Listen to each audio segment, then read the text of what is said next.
Líbí se ti to? Jo, to je fajn. Tak, teďka jakou básničku jsi si pro mě připravila, nebo písničku? Písničku. Máme doma místo psa, kytku maseřavou. A kdo tomu nevěří, ať si kroutí hlavou.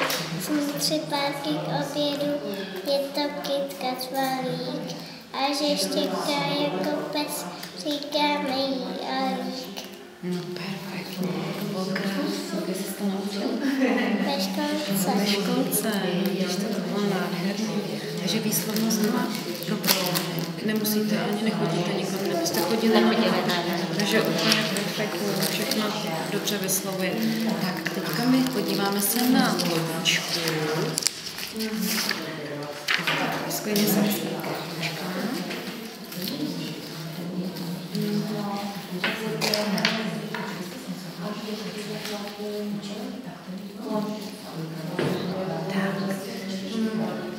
Tak podívej se, tady je taková lodička, má tady takový vlnky, jo.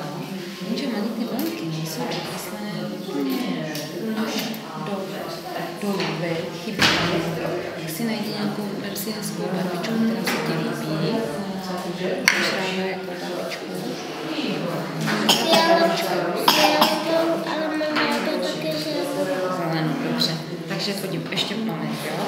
Když si posadíme, tahle ta ručička takhle drží papírek. Tak a nejprve si odtáhneme tuhletu první linku, aby si viděla, jak to jde. Takže ji odtáhneme.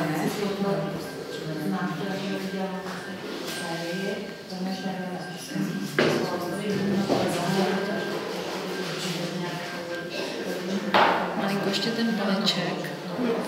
Tady. Tak. Trénujeme to dobře. Jo, ale když si to jako připomíná, tak to si dá dobře tu pastelku. A teďka jsou tady čtečky a zkus to domluvit, jo? Tak jak ty vlnky jdou nahoře, tak jde i ta. Tak zkusíme se trošičku